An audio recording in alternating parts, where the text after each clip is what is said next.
Здраво, драги пријатели! Добре дојдовте на уште едно видео на каналот Татунчо. Ова е првото интернационално видео, значи го направив на друг јазик и претходниве неколку денови ги потрошив во правење на титлови на македонски јазик. Повеќето од вас кои што сакаат да читаат книги се сеќаваат кога излезе книгата на Ден Браун Кодот да Винчи. Се сеќавате колку беше спектакуларно се она што беше напишано внатре и колку беше интересно да се чита таа книга.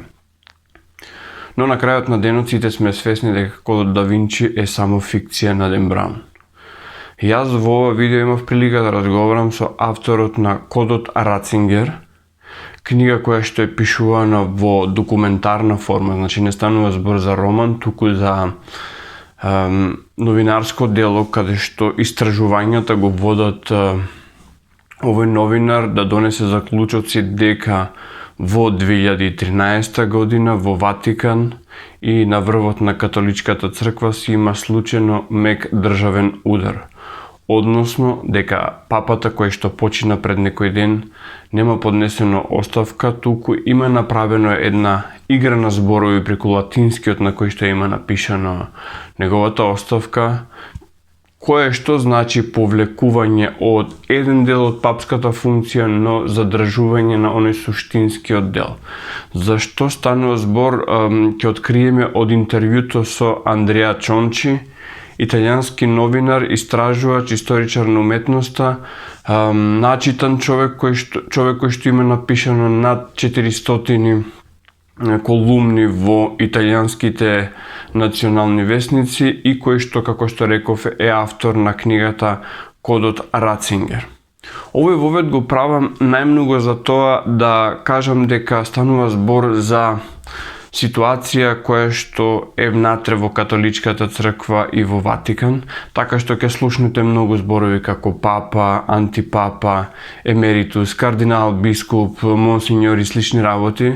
Се надевам дека ќе ја гледате како еден вид на истражување, а нема да одите во правец да ја гледате како величење, критика или не знам што на било која религија, вклучително и на католичката. Значи, религиозниот контекст овде за мене и за вас е небитен, така што се надевам дека нема тоа да ви ги помати погледите на видеото како нешто што значи истражување и куриозитет. Сепак живееме во свет каде што има повеќе од 1 милиарда католици и е многу интересно да се види овој контекст, особено сега откако папата Бенедикт е починат и ќе видиме како ќе се развива новонастанатата состојба. Значи, овој новинар е доста интересна фигура во Италија.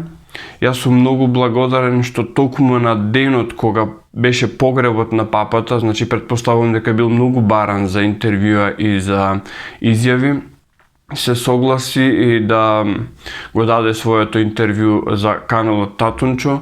Интервјуто трае 1 час, што значи ако имате трпение, ако имате доволно концентрација, ќе видите многу интересни, а можам да кажам и досега нечуени работи поврзани со Ватикан, поврзани со католичката црква, поврзани со бискупот во бело, кој што се нарекува Папа Франсис.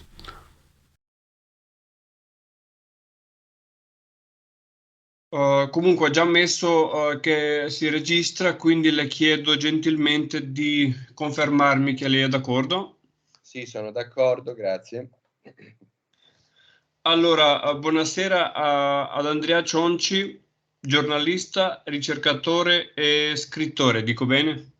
Sì, storico dell'arte, nasco come storico dell'arte e poi mi sono dedicato anche al giornalismo. Benvenuto al canale Tatунчо e mi permetta di dire che apprezzo tantissimo la sua disponibilità per questa intervista proprio nel giorno del funerale di Papa Benedetto. La ringrazio io per il vostro interesse e mi fa molto piacere che anche nel vostro paese queste realtà possano essere conosciute. Lei ha scritto il codice Ratzinger, dove il punto focale è la presunta rinuncia al papato da parte di Papa Benedetto XVI. Ma prima di approfondire questo, possiamo fare un breve riepilogo agli eventi del papato di Benedetto XVI che hanno costretto il pontefice al suo gesto del 28 febbraio 2013? Certamente, perché se non si capisce il contesto in cui si muoveva Papa Benedetto, poi non si comprende l'utilità indispensabile del suo gesto. Allora, nel 2005 già Papa Benedetto, all'inizio del suo pontificato, aveva degli enormi problemi di autorità, tanto che lui stesso confidò a Monsignor Fellè della Fraternità San Pio X che la sua autorità finiva alla soglia della propria stanza, cioè lui dava degli ordini ma poi non li eseguivano o facevano tutto il contrario. Questa situazione di ammutinamento, diciamo, larvato, sotterraneo, diventa insostenibile nel 2012, quando voi tutti ricorderete lo scandalo Vatilix. Il maggiordomo del Papa, Paolo Gabriele, provvidenzialmente, come si vedrà, dà in pasto alla stampa e ai giornalisti dei carteggi privati di Papa Benedetto. Nella fattispecie escono fuori 4 lettere di 4 cardinali, tra essi c'era anche l'arcivescovo Viganò, in cui tutti questi prelati si lamentano dello strapotere del cardinale Bertone, allora segretario di Stato. Tanto che nel maggio 2012 il cardinale Bertone licenzia in tronco il presidente dello IOR, Gotti Tedeschi, senza che Papa Benedetto ne fosse al corrente, che è una cosa assurda naturalmente. E questo è venuto sulla stampa, non sono voci di corridoio. Papa Benedetto ammise al Messaggero che non sapeva niente di questo provvedimento, il che è chiaramente assurdo. Sempre da Vatilix, il collega giornalista Marco Lillo, del giornale Il Fatto Quotidiano, tira fuori il cosiddetto Mord Complot, cioè un complotto per uccidere Papa Benedetto. Una cospirazione che sarà confermata nel 2015 anche dal cardinale colombiano Castrillon. Ci sarebbe poi anche il discorso relativo alla campagna mediatica orchestrata dai media di tutto il mondo, scusatemi, con continui scandali di pedofilia, veri o presunti, per dare addosso all'immagine della Chiesa, all'immagine di Papa Benedetto. Costretto quindi all'angolo da questo ammutinamento interno, anche perché molti cardinali della mafia di San Gallo, la mafia di San Gallo era il partito avverso a Ratzinger, il partito di Ratzinger si chiamava il sale della terra, quello invece a lui opposto si chiamava mafia di San Gallo. Parliamo del gruppo di cardinali che erano al conclave dove fu eletto il Ratzinger, però era diciamo il gruppo di cardinali opposti alla sua elezione, vero? Sì, ma questi cardinali si riunivano almeno dagli anni 90 nella città di San Gallo in Svizzera. Tra di essi c'erano dei nomi molto importanti, c'era il patriarca di Lisbona, l'arcivescovo di Milano, l'arcivescovo di Londra, il primate del Belgio, cardinale Dannels, che nel 2015, in una sua biografia autorizzata, confessa candidamente che questo gruppo mirava a diciamo, a togliere di mezzo Benedetto XVI per spingere al suo posto il loro campione, che era il cardinale Jorge Mario Bergoglio.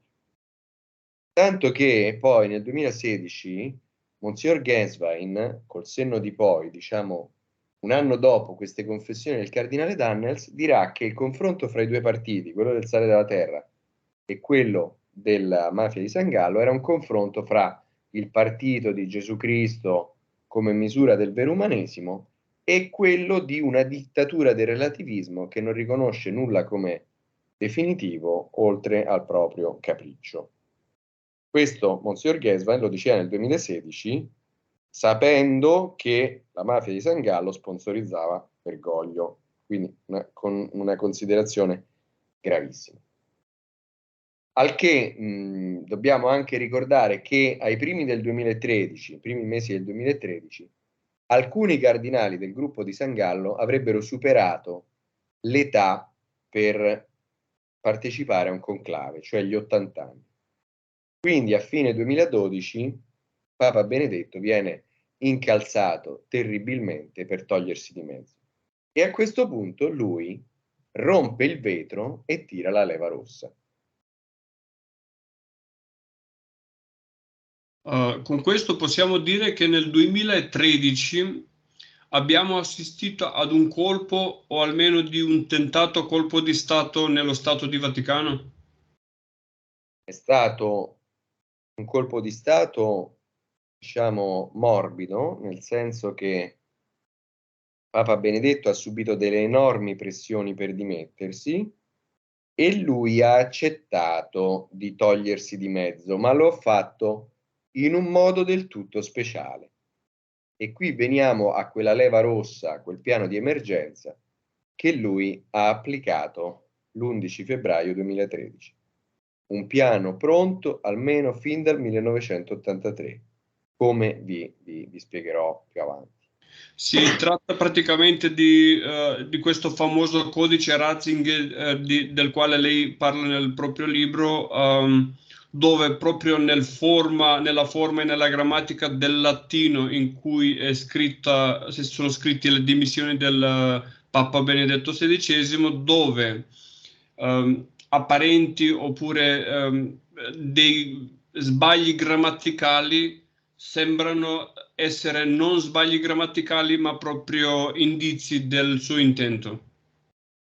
Non è esattamente così, nel senso che il codice Ratzinger, come vedremo più avanti, è uno stile di comunicazione con cui Papa Benedetto ci ha fatto capire nell'arco di 9 anni la questione canonica, che va molto al di là degli errori di latino contenuti nella Declaratio, che sono solamente un accessorio per tenere desta l'attenzione su quel documento. Attenzione, la questione canonica deve essere capita molto bene perché è molto precisa. Questa declaratio che per 8 anni ci hanno fatto intendere come una abdicazione, una rinuncia al papato, ma nel senso di abdicazione, cioè rinuncia ad essere papa, in realtà non lo è mai stata. È stata una rinuncia a fare il papa, che ha mantenuto Papa Benedetto nel suo essere l'unico pontefice romano. E questa distinzione fra essere papa e fare il papa, noi la ritroviamo nel diritto canonico dell'ultima edizione, appunto quella del 1983, di 30 anni prima. Per la prima volta viene distinto l'ufficio papale in un essere, in una investitura di origine divina, il munus petrino, che è differente dal ministerium, cioè il fare il papa, esercitare quella carica. Per fare un esempio molto semplice, è come la patente di guida e la relativa facoltà di circolare con la macchina. Il munus è la patente. Circolare con la macchina è il diritto che consegue ad avere la patente. Se tu non hai la patente non puoi circolare in macchina, ma viceversa, se tu hai la patente e decidi di non circolare più in macchina perché ti dà fastidio il traffico della tua città, non per questo ti viene ritirata la patente. Mi spiego? Ed è Sì. esattamente quello che ha fatto Papa Benedetto. Infatti, l'abdicazione è prevista dal diritto canonico, l'abdicazione del Papa, al canone 332.2, dove si dice che per abdicare il Papa deve rinunciare al munus petrino, all'investitura, al titolo di origine divina di Papa, ad essere Papa. Questo deve essere una scelta fatta in modo libero e deve essere fatta in modo ritualmente corretto, cioè formalmente e canonicamente corretto. Tra l'altro ricordiamo che l'abdicazione, così come l'elezione del Papa, viene considerato dal diritto canonico un atto puro, cioè che ha valenza immediata. Infatti non esiste che un cardinale che viene eletto papa dica sì, grazie, vi ringrazio di avermi eletto papa, ma diventerò papa fra un mese e mezzo. Non esiste. È come due sposi che vanno a un matrimonio e lui dice sì, diventerò tuo marito formalmente, ma fra 2 settimane. Mi spiego? Cioè sono Sì, sì. atti puri, sono atti puri. Perché non si può trattare Dio come un maggiordomo, dandogli un incarico a scadenza? Quindi, quando Dio conferisce il munus al Papa, questo avviene in modo immediato, simultaneo, nel momento in cui il cardinale che viene eletto accetta di essere Papa. In quel momento gli è trasferito il munus petrino, l'investitura papale. All'abdicazione succede altrettanto, cioè il Papa restituisce a Dio questo munus e questo deve avvenire in modo simultaneo. Allora, abbiamo visto le caratteristiche per cui che deve avere un'abdicazione al papato. Se andiamo a vedere che cosa ha fatto Papa Benedetto, scopriamo che ha fatto l'esatto contrario. Invece di rinunciare al munus, all'essere Papa, ha rinunciato al ministerium, a fare il Papa. Invece di lo ha fatto in modo differito. Ha differito l'entrata in vigore di questo provvedimento di ben 17 giorni. Invece di farlo in modo formalmente corretto e ritualmente corretto, lo ha fatto in un latino dozzinale con diversi errori anche gravi macroscopici. Come vedete, Papa Benedetto ha fatto l'esatto contrario di quello che dovrebbe essere una rinuncia al munus. E allora che cosa ha fatto? Nel marzo 2021 l'avvocatessa colombiana Stefania Costa scrive un libro fondamentale in cui dimostra appunto che la declaratio non potrebbe mai essere una rinuncia valida al papato. Nell'agosto dello stesso anno io ho un'intuizione che si rivelerà fondamentale, per cui per la prima volta cambio il paradigma e dico ma tutti pensano che sia una rinuncia al papato invalida, ma se invece fosse tutt'altro? E infatti la declaratio si è rivelata essere tutt'altra cosa, tutt'altra cosa. Una dichiarazione appunto di rinuncia a esercitare praticamente il ministerium, perché dobbiamo ricordare che il canone 333.2 ci dice che il Papa può fare il Papa come gli pare, nel modo che preferisce. Quindi Papa Benedetto ha scelto di esercitare il ministerium semplicemente soffrendo e pregando, come dice lui stesso nella declaratio, rinunciando a governare la barca di Pietro e ad annunciare il Vangelo, cioè rinunciando all'aspetto pratico, le opere e le parole. Quindi questo gli è stato consentito dal canone 333.2, ma i nemici della mafia di San Gallo hanno pensato che si trattasse di un'abdicazione. Questo perché? Anche perché il munus e il ministerium, questa distinzione si ha solo in latino, mentre nelle lingue volgari, inglese, francese, spagnolo, portoghese, polacco, eccetera, sia il munus che il ministerium vengono tradotti con la stessa parola ministero. Quindi quando Papa Benedetto diceva che lui aveva validamente rinunciato al suo ministero, intendeva il ministero ministerium e non il ministero munus. Spiego? No.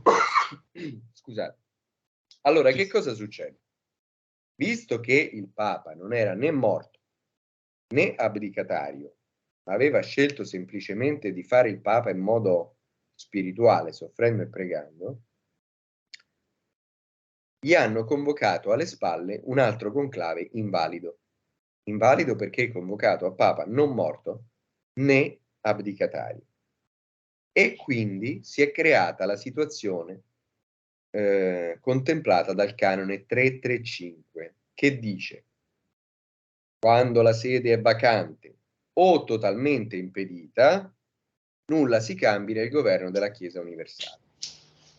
Si è creato il 1° marzo 2013, subito dopo l'entrata in vigore di questa rinuncia fattuale di Papa Benedetto a fare il Papa in modo pratico, con questo nuovo conclave abusivo, la sede romana è diventata totalmente impedita. La sede impedita è chiarita dal canone 412 quando il vescovo, o il Papa in questo caso, è esiliato, confinato, prigioniero, non libero di comunicare liberamente. Quindi noi abbiamo avuto per 9 anni Papa Benedetto non abdicatario, ma impedito. Allora il Papa impedito resta Papa a tutti gli effetti e infatti Papa Benedetto ha conservato il munus, ha conservato l'essere Papa. Da qui la definizione di emerito, che è stata tragicamente equivocata per almeno 8 anni. Emerito non vuol dire il Papa in pensione, perché il Papa non può andare in pensione, in quanto, come fa il Vescovo, in quanto non c'è un'età pensionabile e in quanto non ha nessuno a cui presentare le dimissioni. Infatti questo papato emerito aveva lasciato assolutamente stupefatti i canonisti che fin dall'inizio, fin dal 2013 dicevano ma che è questa assurdità del papato emerito? Non esiste, è canonicamente impossibile, teologicamente impossibile, anche perché mentre ci possono essere due vescovi, uno titolare e uno emerito, non ci possono essere due papi, perché Cristo disse tu es Petrus, tu sei Pietro, solo tu, uno solo il Papa. E infatti Papa Benedetto per 9 anni ha ripetuto il Papa è uno solo, ma non ha mai specificato quale fosse dei due. Allora, da qui emerito non vuol dire Papa in pensione in modo burocratico, ma vuol dire l'insigne, il degno, colui che ha meritato, colui che ha diritto di essere Papa. Perché? Perché è appunto il Papa impedito. Papa impedito è l'emerito, cioè quello che fra i due ha diritto di essere Papa. E qui ci viene in soccorso una spiegazione fondamentale che ha fornito Monsignor Geswein nel 2016, dicendo come nei primi secoli della Chiesa c'è un solo Papa legittimo, ma abbiamo due successori di San Pietro viventi. Allora, se la logica mi assiste, vuol dire che abbiamo un Papa legittimo e uno illegittimo, giusto? Aggiunge Monsignor Geswein, si è creato una sorta di ministero allargato con un membro attivo e un membro contemplativo. Allora, incrociamo queste due frasi di Monsignor Geswein e abbiamo il chiarimento della situazione, per cui c'è un Papa contemplativo, che è quello legittimo, che è quello impedito, che è l'emerito, che era Benedetto XVI. E c'è un Papa attivo, che è quello illegittimo, regnante, che è Bergoglio, che è antipapa. Spiego? Certo, magari la comparazione tra Papa Benedetto XVI e l'ultimo Papa che si dimise, Celestino V, magari ci può aiutare a capire la differenza. Sì, ci aiuta lo stesso Papa Benedetto, che in Ultime Conversazioni, libro del 2016, fondamentale, scritto insieme a Peter Sewald, dice che il caso di Celestino V non aveva nulla a che vedere con la sua vicenda. Un concetto che è stato ribadito ieri o l'altro ieri da Monsignor Geswein in un'intervista ad Ezio Mauro, direttore di Repubblica, dove dice appunto che non c'è nessun collegamento con la storia di Celestino V, il che è assurdo, perché se ha abdicato Celestino V e dovesse aver abdicato anche Benedetto XVI, almeno un collegamento c'era, perché tutte e due erano papi abdicatari, no? Invece Papa Benedetto dice che non c'è alcun collegamento perché Celestino V ha abdicato, tant'è che poi uscito dal Vaticano ha cercato di ritornare sulla sua montagna, ma poi è stato fatto prigioniero da Bonifacio VIII, incarcerato. Invece Papa Benedetto è impedito, non è abdicatario. E infatti, come ve lo immaginereste un Papa impedito? Pensiamoci un po'. Innanzitutto, se un papa prigioniero dovrebbe mantenere il suo nome pontificale, dovrebbe mantenere la sua veste bianca, soprattutto dovrebbe continuare a vivere nella sede spedita. E qual è la sede del Papa? Vaticano. Infatti, dove ha vissuto per 9 anni Papa Benedetto? Sempre Vaticano. In Vaticano. Era vestito di bianco? Vestito di bianco. Ha conservato il nome pontificale? Benedetto XVI. Esatto, non solo, ma addirittura lui ha continuato a impartire la sua benedizione apostolica dal 2014 almeno fino al 2022. E la benedizione apostolica, chiunque conosca un po' di vita della Chiesa, sa che è una prerogativa esclusiva del Papa Regnante. Allora, vedete bene che questo mistero del papato emerito, che non si capisce niente, di questi due papi assurdi che convivono, eccetera, deriva dal fatto che Papa Benedetto ha attuato questo geniale sistema anti-usurpazione. Perché? Lo volevano far abdicare, lui ha rinunciato solo a fare il Papa, è rimasto il Papa, è entrato in sede impedita e in questo modo ha scismato Gallo e tutti i loro sodali. All'ufficializzazione della sede impedita, che avverrà molto probabilmente dopo la sua morte, perché lui è stato liberato, in sede impedita il Papa non è libero di comunicare, ma siccome adesso è morto, non è più in sede impedita e quindi con estrema probabilità ci farà avere una parola definitiva. E allora sarà una doccia di fuoco per chi se lo merita.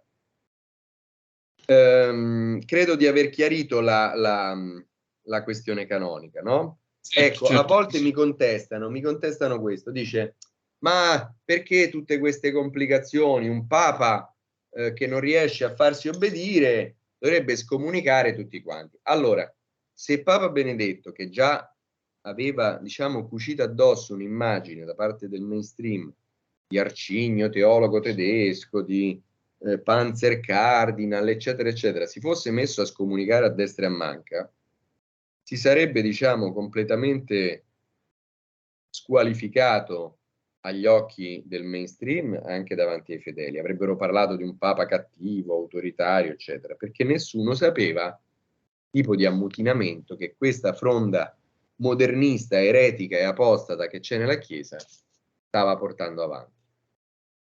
Dice, ah vabbè, allora però rimane lì fino all'ultimo anche a costo di farsi uccidere. Benissimo, se lui si fosse fatto uccidere, oggi noi avremmo un legittimo Papa Francesco, perché il conclave del 2013 o di quando sarebbe morto Papa Benedetto sarebbe stato valido, legittimo e avrebbe eletto legittimamente Bergoglio. Invece Papa Francesco non c'è mai stato, abbiamo vissuto 9 anni in cui, come dice la lettera di San Pietro Apostolo, che è stata recitata nel funerale di oggi, perché il funerale di oggi ci sono due fondamentali letture. La prima lettura viene da Isaia, libro citato anche da Papa Ratzinger qualche mese fa, dove si dice che i ciechi apriranno gli occhi. Nella seconda lettura da San Pietro Apostolo si dice che il Signore vi ha messo alla prova per un piccolo periodo in modo da fortificare la vostra fede. Vi ha messo alla prova. Per capire tutta la strategia di questo piano di Papa Benedetto, noi ci dobbiamo riferire al teologo romano Ticonio, che Ratzinger amava moltissimo fin dagli anni 50. Che cosa diceva Ticonio nel IV secolo? Che scrisse un commento all'Apocalisse. Diceva che nella Chiesa di Cristo è nascosta la Chiesa del diavolo. Quando è che verrà alla luce questa Chiesa del diavolo? Con la grande discessio. Ma è uno scisma come tutti gli altri? No, perché mentre negli scismi normali la parte eretica viene buttata fuori, nella grande discessio di Ticonio avviene il contrario. È la Chiesa di Cristo che si ritira, lascia spazio alla Chiesa del diavolo in modo che si manifesti, che venga alla luce, per poi essere annullata, espunta definitivamente. In questo modo Papa Benedetto in questi 9 anni, diciamo, lasciando al Signore di decidere quanto tempo dovesse durare questa prova, ha fatto venire fuori quello che è l'obiettivo di Bergoglio e dei suoi, cioè una demolizione continua, scientifica ed esplosiva della fede cattolica per ridurla a diciamo una pseudo mega religione sincretista mondialista che sia diciamo il paravento pseudo spirituale per l'attuazione di politiche mondialiste molto spinte e veramente raccapriccianti. Mi rendo conto che alcune persone saranno scioccate da quanto sto dicendo, ma dovete capire questo di Bergoglio. Bergoglio, che è antipapa ed è anticattolico, su 100 cose che dice, 70 sono assolutamente ortodosse. 29 cominciano a essere un po' spinte, un po' da allarme rosso, però ancora mantengono un legame con l'ortodossia. Arriva la 100ª e la 100ª ribalta tutto. Io faccio spesso un esempio. Bergoglio cita spesso la lettera di San Paolo Apostolo in cui si dice che Gesù si è fatto peccato. Questo perché? Perché Gesù si è accollato tutti i peccati del mondo ed è stato punito come il peggiore dei peccatori. Detto questo, lui si spinge un pochino più avanti e dice: Gesù si è fatto serpente. Una frase abbastanza spinta, che però ha ancora un tenue legame con l'ortodossia, perché riprende quanto diceva San Gregorio di Nissa, riferendosi all'episodio di Mosè che lancia il bastone davanti al faraone e il bastone si trasforma in serpente. In quel caso Gesù si sarebbe fatto serpente, diciamo così. Ma da lì Bergoglio si spinge del tutto oltre, tira fuori quella 100ª cosa completamente campata per aria e dice: Gesù si è fatto diavolo. Nel 2017, lo trovate sul sito Vaticano, Gesù si è fatto serpente, Gesù si è fatto diavolo. E su questo mi dispiace, ma non ci sta San Gregorio di Nissa che tenga, è una eresia assoluta, un'apostasia assoluta che ci racconta di questa sotterranea, nascosta pseudo spiritualità di Bergoglio che non ha nulla a che vedere con il cattolicesimo, ma anzi attinge a una quantità di eresie, dal luteranesimo all'arianesimo, all'ognosticismo, al neopaganesimo, al neomarcionismo, al misericordismo, per rovesciare il cattolicesimo. Capite quindi la gravità della situazione che abbiamo visto in questi anni, capite perché la maggioranza delle persone non si rendono conto di quello che sta facendo Bergoglio e di che tipo di personaggio sia. Possiamo aggiungere a questa mafia di San Gallo che avete menzionato prima anche dei gruppi che appartengono alla sinistra internazionale che sostengono questi gruppi che erano opposti al Papa Benedetto XVI, tipo sinistra politica, nel senso che alcuni politici a livello internazionale che proprio odiavano Benedetto XVI. Certamente, certamente. Io mi sono occupato della mafia di San Gallo perché quelli erano i nemici interni alla Chiesa, la fronda ecclesiastica di questa massoneria appunto in talare che vive all'interno della Chiesa. Ma a livello politico internazionale, la sinistra internazionale si è sempre scagliata contro Papa Benedetto, il clan Obama-Clinton in primo luogo, tanto che è di oggi proprio la notizia, credo ancora da verificare, però mi sembra credibile, che pare che Papa Benedetto abbia scritto, abbia lasciato fra le sue disposizioni che non voleva Joe Biden al proprio funerale. Non voleva Joe Biden al proprio funerale. Biden, che è un turbo abortista, diciamo così, promotore spinto dell'aborto anche al 9° mese, grande amico di Bergoglio, al quale Bergoglio ha concesso,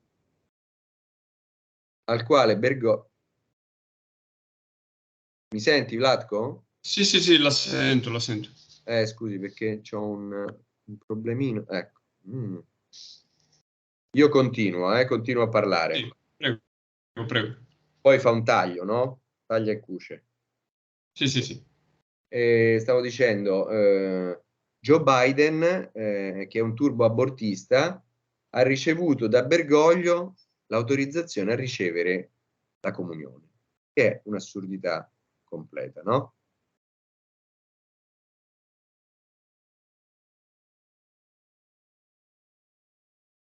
Mi sente? Presidenti cattolici statunitensi, secondo credo dopo Kennedy. Può ripetere, scusi, non ho sentito bene la prima parte. Pur essendo uno dei pochi presidenti statunitensi cattolici, dopo Kennedy credo che era solo anche lui. Sì, ma va bene, ma dirsi cattolici e poi essere per l'aborto al 9° mese è un'assurdità. È come essere dirsi vegani, però poi promuovere la bistecca alla fiorentina. Cioè, Biden non è cattolico, non può essere cattolico. La comunione non gli può essere data finché porta avanti questo tipo di idee. Mi dispiace. Cioè, uno si può cucire addosso tutte le etichette che vuole, ma poi Certo. bisogna poterle confermare nei fatti, no? E nelle dichiarazioni. Oltre a questo, possiamo approfondire un attimo le particolarità che porta con sé questo antipapa Bergoglio.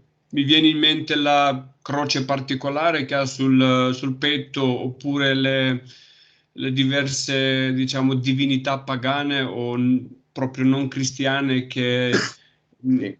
apprende nel suo essere papa che vuole unione con altre chiese, altre religioni.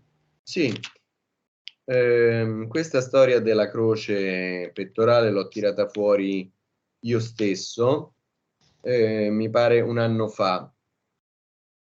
Lui porta al collo una strana croce pettorale che, diciamo, ha sempre destato alcune curiosità, ma l'unico dettaglio veramente significativo di questa croce è il fatto che vi è raffigurato il buon pastore, ma con le braccia incrociate.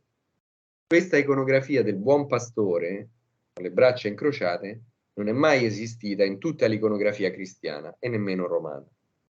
C'è però una precisissima iconografia del buon pastore con le braccia incrociate, che è il cosiddetto buon pastore dei Rosa Croce, setta pseudomassonica assolutamente non compatibile con il cristianesimo, con il cattolicesimo, perché i Rosacroce non riconoscono Gesù Cristo come figlio di Dio, quindi voglio dire c'è una insanabile divergenza su questo punto di vista e si dice proprio che bisogna assumere la posizione del buon pastore, quindi con le braccia incrociate, posizione del buon pastore dei Rosacroce, al giuramento dal 18° grado del principe Rosacroce, che è un grado comune al rito scozzese della massoneria. Quindi voi avete il presunto Papa Francesco che porta al collo un simbolo anticristico. Anticristico perché proveniente da un ordine segreto che non riconosce Gesù Cristo come figlio di Dio, e San Giovanni diceva che tutti quelli che non riconoscono Gesù come figlio di Dio sono anticristo. Spiego. Tra l'altro ricordiamo che Bergoglio ha ricevuto gli elogi di 70 logge massoniche sparse in tutto il mondo, fa continuamente accenni alla fratellanza umana che rievoca in modo neanche tanto larvato la fratellanza universale massonica e sta modificando il canone della messa in modo molto sottile, molto subdolo, per portare, diciamo, a un'altra religione che non ha nulla a che vedere con il cristianesimo, con il cattolicesimo. È notissima l'inversione del Padre Nostro da non ci abbandonare alla tentazione, che aveva un significato teologico precisissimo e molto corretto anche nella traduzione, per cui Dio può mettere alla prova i suoi figli, come fa un padre con i bambini che vuole fortificare, vuole far crescere, no? Ma lo fa appunto con amore di padre, al non ci abbandonare alla tentazione, che presuppone il fatto che Dio possa abbandonare la tentazione del diavolo, e quindi diciamo è una blasfemia. Una blasfemia è come se io dicessi a mio padre: papà, per favore non mettermi il veleno nel caffè. È vero che la petizione è al negativo, ma io sto presupponendo che mio padre possa avvelenarmi. Capite la gravità della questione? Un altro cambiamento ancora più subdolo è quello del gloria. E pace in terra agli uomini di buona volontà. Era così una volta, quindi criterio meritocratico, selettivo, che cambia in e pace in terra agli uomini amati dal Signore. Siccome tutti gli uomini sono amati dal Signore, non c'è più l'aspetto meritocratico selettivo, ma si rientra in quel misericordismo tanto caro a Bergoglio, che ha un nome ben preciso e si chiama apocatastasi, che è un'eresia del III secolo, che venne già cassata all'epoca. Perché? Perché Dio non può mandare tutti in paradiso, perché se ci sono delle anime che lo vogliono rifiutare fino all'ultimo, anche oltre la morte, devono essere lasciate libere di farlo, perché Dio è amore infinito e misericordia infinita, ma solamente con chi la chiede. Non è che ti può portare obbligatoriamente in paradiso anche se tu non lo vuoi, no? È una questione logica. A questo punto bisogna spiegare che cos'è effettivamente il codice Ratzinger. Come abbiamo detto, la questione canonica è chiara, ma ci è voluto molto per metterla a fuoco, molta fatica, molto sforzo. Io ho impiegato 400 articoli in 2 anni e mezzo in un lavoro a tempo pieno. Non ho inventato tutto io, mi sono basato anche su studi precedenti che avevano già individuato questa assurda aporia della rinuncia al ministerium, questa assurdità del differimento, ma io ho scoperto per primo la questione della sede impedita.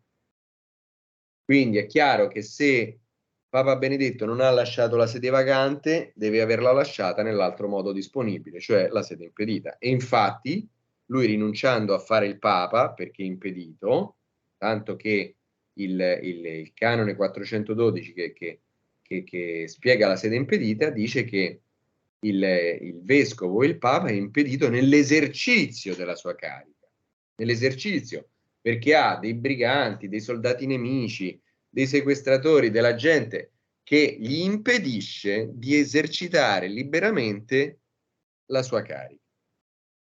Da qui poi la sede è totalmente impedita, spiegata nel canone 335, quando praticamente il Papa è prigioniero in Vaticano nella sua sede, mentre c'è un altro Papa che poi non è il vero Papa legittimo che governa.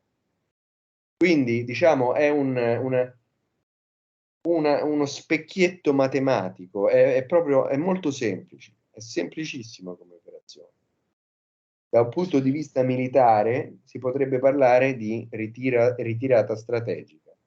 Molte grandi battaglie nella storia sono state vinte con una ritirata apparente che ha dato, diciamo, troppa sicurezza al nemico e il nemico poi si è massacrato da solo. Ci sono molti casi nella storia delle guerre di questo tipo di cose. Potremmo anche fare un paragone con il mondo naturale. La rinuncia al fare il Papa, la rinuncia al ministerium è un falso bersaglio, un po' come quei pesci o quegli insetti che hanno una macchia scura sulla coda, no? Che vuole simulare la testa con l'occhio. Il predatore pensa che l'occhio sia lì alla coda, punta alla coda, ma l'animale, diciamo, scappa dall'altra parte. Mi spiego? Certo, però adesso, visto che il Papa ormai è morto, il futuro della Chiesa sta nelle mani di quei pochi cardinali che sono rimasti ordinati da Giovanni Paolo II e lo stesso Benedetto XVI, oppure possiamo parlare di una chiesa delle catacombe come lei spesso sa indicare? Sì, esattamente, esattamente.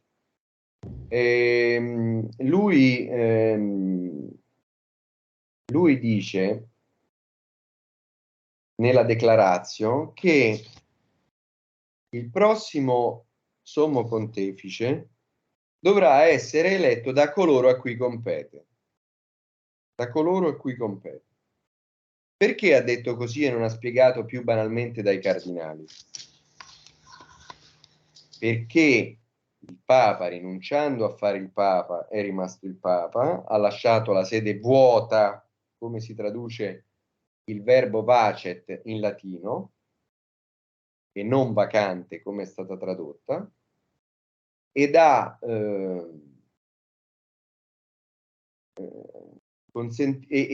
e quindi diciamo ha permesso che la sede venisse usurpata, ma ricorda che il prossimo vero Papa dovrà essere eletto solamente dai veri cardinali, cioè quelli nominati prima del 2013 da Benedetto XVI o da Giovanni Paolo II.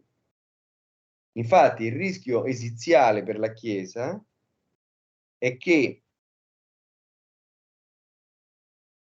il prossimo conclave possa comprendere i falsi cardinali di nomina bergogliana che condurranno all'elezione di un altro antipapa. E quindi in questo caso la Chiesa canonica visibile sarebbe finita per sempre.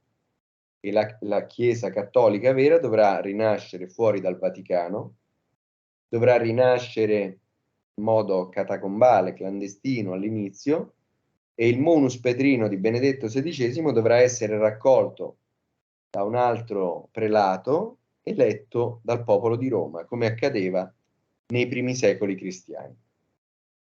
Quindi attenzione, perché adesso la prossima mossa di Bergoglio potrebbe essere quella di dimettersi. Dimettersi da cosa? Da nulla. Infatti sono sicuro al 100% che le sue dimissioni saranno scritte in italiano o in un'altra lingua volgare, ma non in latino.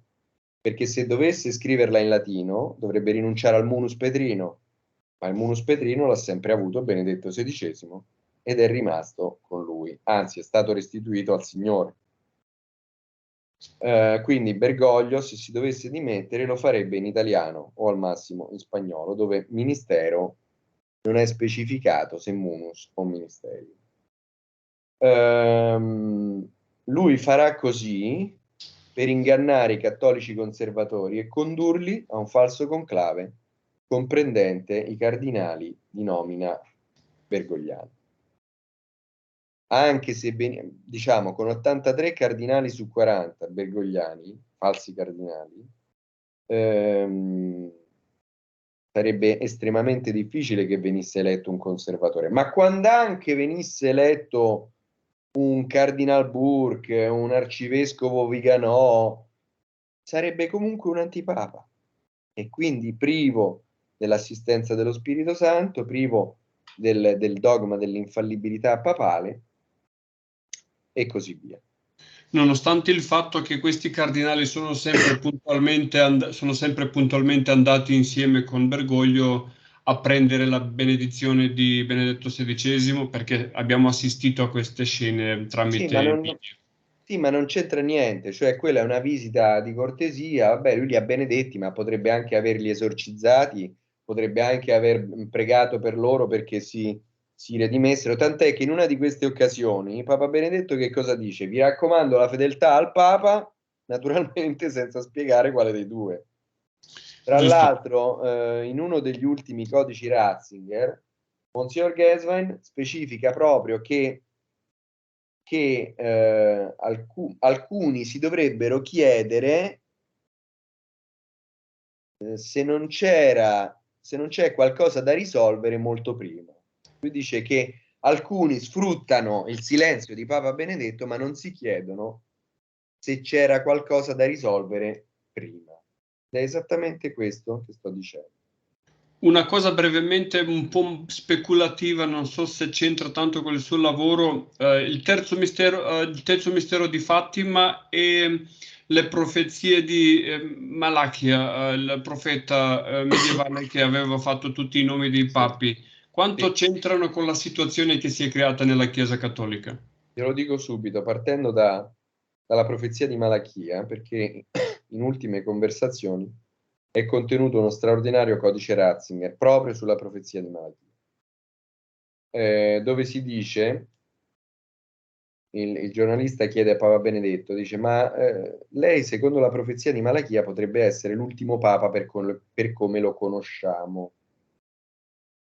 Che cosa ne pensa?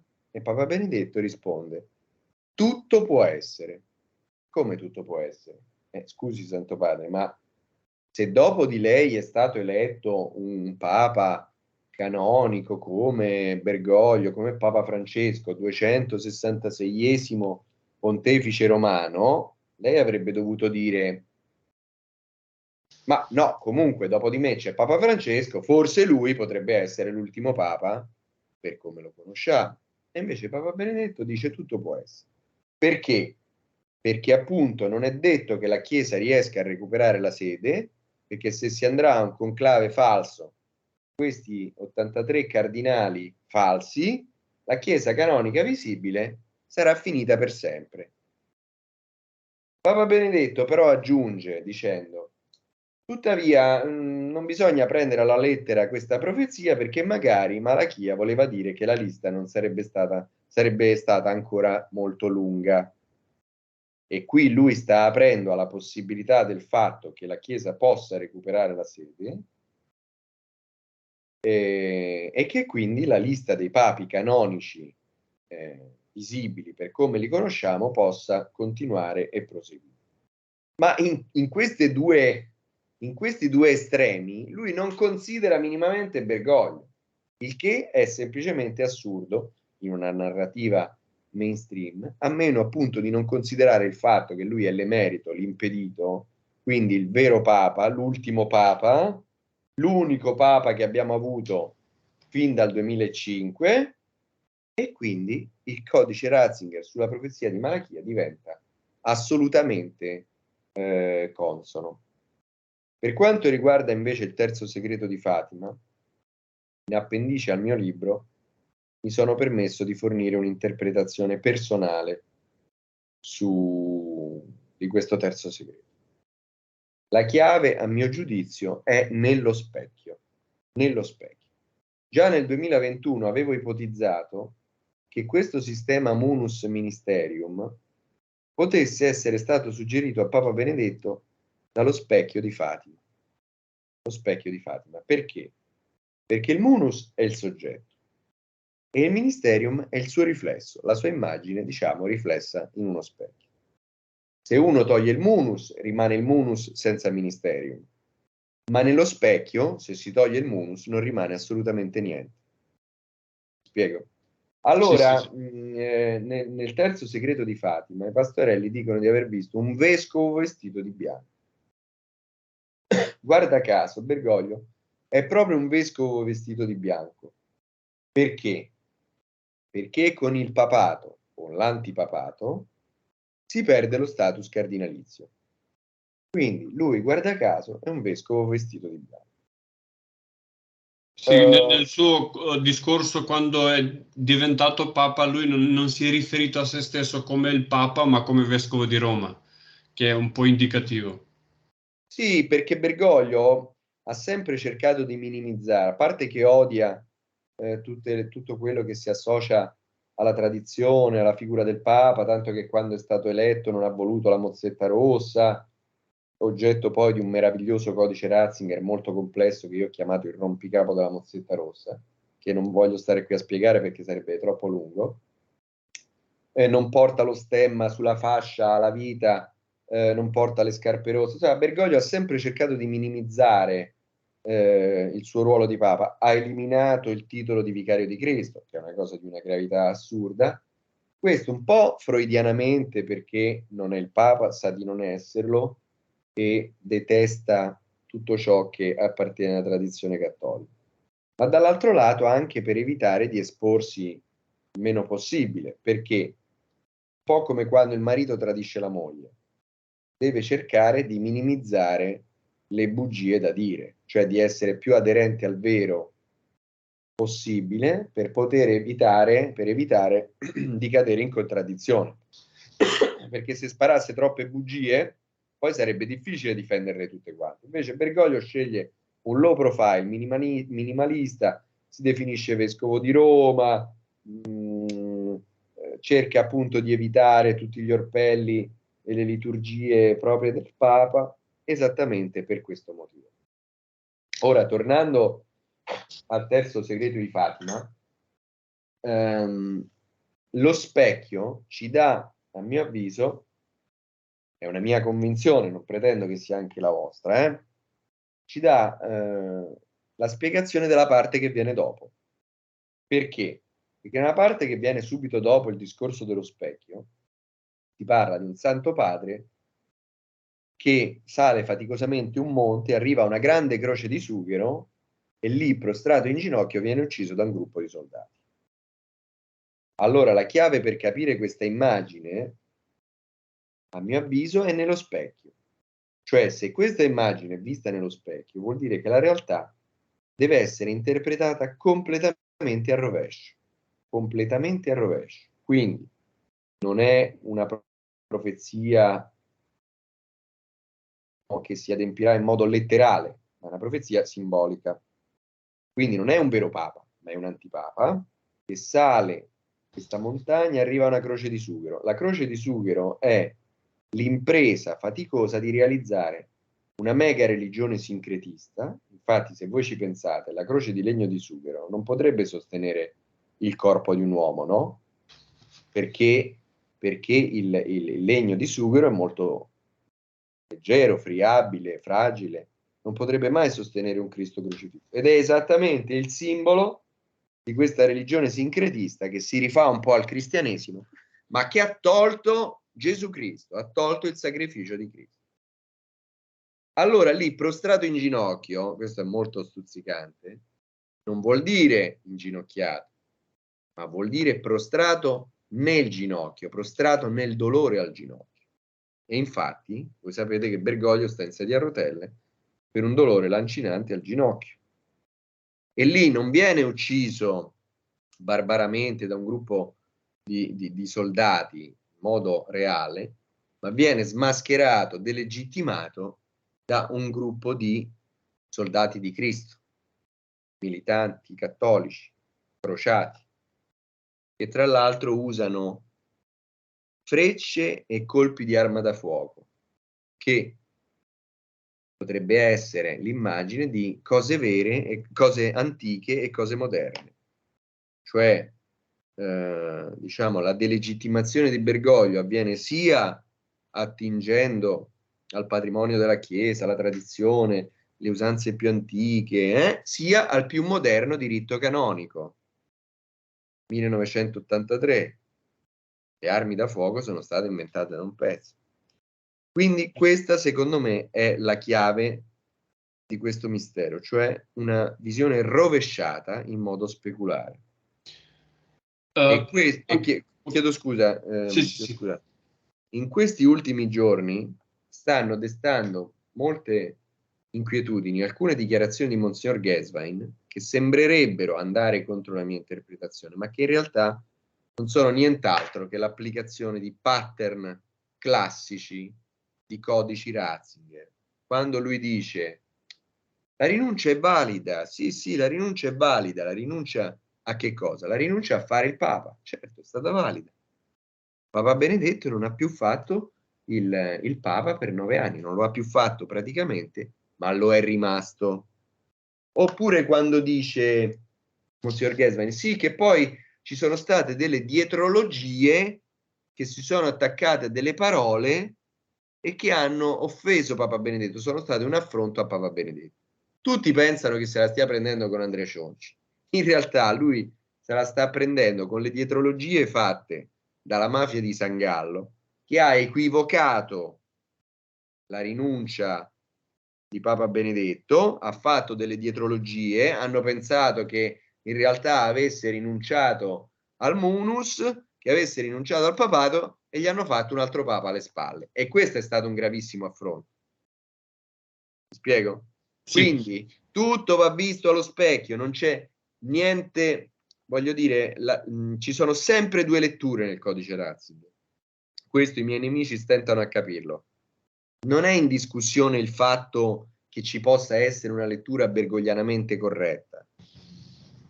Quando Papa Benedetto dice il Papa è uno solo, sì, d'accordo, certo, lo sappiamo che potrebbe essere Papa Francesco, ma può essere anche Papa Benedetto, perché non è specificato.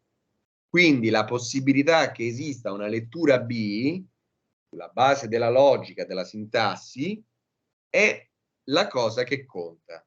Quando Monsignor Geswein dice non c'è alcun dubbio che il Papa sia uno e si chiama Francesco.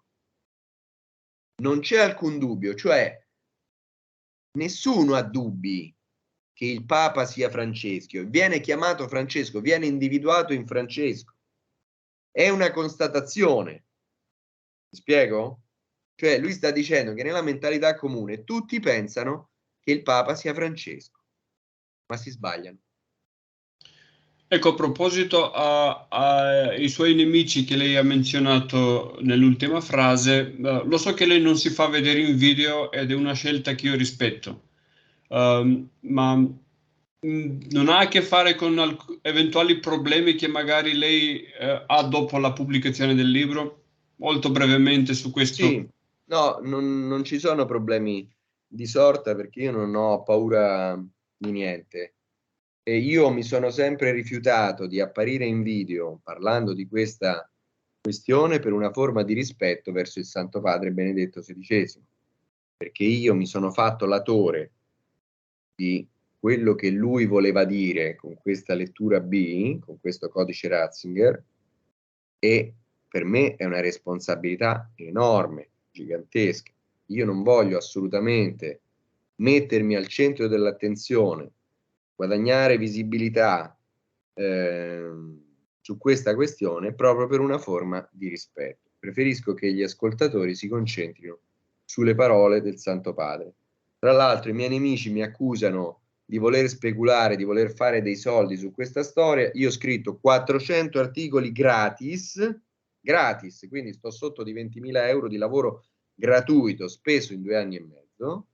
Nel contratto per la pubblicazione del mio libro ho sottoscritto la percentuale più bassa consentita dalla legge per i miei guadagni proprio per tenere basso il prezzo di copertina. Quindi farmi questa accusa è veramente ingiusta. Allora, chi vuole smentire la mia ricostruzione mi deve dimostrare che rinunciare al ministerium, che nel diritto canonico vuol dire sempre e solo fare, sempre e solo esercitare una carica, può andar bene come rinuncia ad essere papa. Mi deve dimostrare che differire la rinuncia di 17 giorni può essere consentito e deve dimostrare che tutte le letture B che io ho dato dei codici Ratzinger sono sbagliate, sono impossibili. Cioè praticamente dovete dimostrarmi che quando Papa Benedetto dice il Papa è uno solo, non può assolutamente intendere anche se stesso. Buon lavoro. Buon Certo. lavoro. Oltre il testo originale in italiano, il libro è tradotto in altre lingue, presumo? Sì, allora la prima metà del libro, con la questione canonica, la questione del codice Ratzinger, cioè la parte più importante e significativa, è già disponibile su Amazon o anche su altri siti in inglese e in spagnolo, The Ratzinger Code e Codigo Ratzinger. Sta per uscire la versione in tedesco e in francese, la seconda parte in spagnolo e presto ne uscirà una anche in polacco. Perfetto, era proprio per i nostri ascoltatori per sapere dove poter trovare il libro e dove poter consultarlo, perché noi abbiamo solo un po' preso alcuni punti chiave del libro, ma non l'intero testo. È l'intera faccenda del codice Ratzinger. Sì. Io la ringrazio, signor Cionci. Mi permetta di fare un'ultima considerazione. Prego. Allora, al di là di tutte le questioni canoniche, i codici Ratzinger, cioè molto prima, partiamo molto prima, no? Voi tutti conoscete Joseph Ratzinger come una persona estremamente corretta, estremamente precisa, estremamente mite e rispettosa. Allora, voi immaginatevi, se lui avesse veramente abdicato, ma vi pare che rimaneva lì in Vaticano vestito di bianco col nome pontificale, impartire la benedizione apostolica, una presenza così ingombrante, addirittura ha corretto Bergoglio intervenendo con libri, interviste, ma vi sembra possibile? Chiaro No, che e le dico anche perché proprio in questi ultimi giorni, quando si parlava di Joseph Ratzinger come cardinale, lui ha vissuto in un appartamento fuori del Vaticano, a Roma, ma certo, fuori dal Vaticano.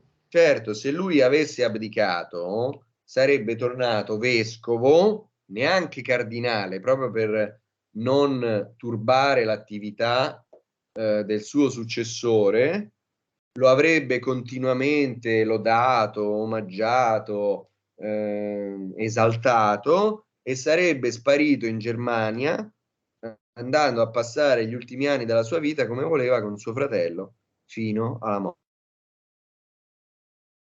Ed non è successo così, è successo il contrario. Essere di distrutto.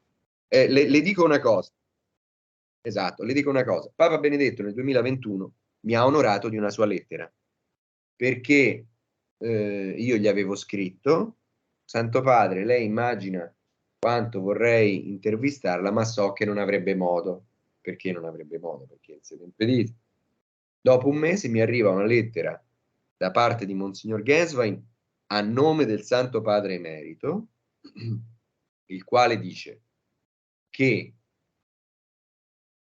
hanno preso in seria considerazione la mia richiesta, ma pur con ogni buon intento non era proprio possibile venire incontro al mio desiderio, che è l'unica risposta possibile che mi potevano dare dalla sede impedita. Perché? Primo, perché non era libero di ricevere chi voleva, essendo in sede impedita, ma soprattutto perché io gli avrei fatto delle domande molto scomode. Gli avrei detto: ma Santo Padre, ma lei ha abdicato veramente? Lei è in sede impedita? E lui non poteva mentire, perché Papa Benedetto non ha mai mentito. Ecco perché con squisita cortesia mi risponde: pur con ogni buon intento, non è proprio possibile riceverla. Ora torniamo sul pianeta Terra. Torniamo sul pianeta Terra e immaginiamo che lui abbia abdicato davvero. C'è un giornalista che scrive 2 o 3 articoli a settimana su un giornale nazionale dicendo una cosa scandalosa, cioè che Benedetto è ancora il Papa, non si è mai dimesso, non ha mai abdicato, che quell'altro è un antipapa, è anticattolico, distruttore della Chiesa. Sempre se si fosse degnato di rispondermi il Santo Padre, mi avrebbe dovuto tirare l'orecchio, avrebbe dovuto dirmi: senta, lei la smetta di spandere queste stupidaggini scandalose, perché il Papa è uno solo, anzi, chiariamo una volta per tutte, è Francesco, io ho abdicato e punto e basta. Quindi lei faccia il favore di evitare di scrivere queste stupidaggini. E così non è stato. Vi lascio con un ultimo codice Ratzinger fondamentale, che ci dà la quadratura del tutto. Lui manda a dire tramite Monsignor Genswein all'università LUMSA, dice: potete credere o non credere. Se non credete, la risposta è nel libro di Geremia, ma non vi dico in quale capitolo, in quale versetto. Vado a leggere il libro di Geremia e che cosa trovo scritto? E Geremia disse a Baruch: io sono impedito e non posso entrare nel Tempio del Signore. E mi sembra che con questa storia, con questo codice Ratzinger, in cui Benedetto indica l'unico libro in cui c'è scritto nella Bibbia io sono impedito, cioè più chiaro di così, non lo so, fate voi. Così. Signor Cionci, io la ringrazio con tutto il cuore per aver accettato questa intervista. Mi ha sorpreso veramente perché la sua spontaneità e sincerità di apparire sul mio canale e di parlare di questo argomento davanti a un pubblico non cattolico e non italiano, perciò sono molto onorato e ripeto il mio ringraziamento è immenso. Benissimo, grazie, è stato un piacere per me e un grande saluto al suo paese e a tutti i suoi compatrioti. La ringrazio e arrivederci. Di nuovo.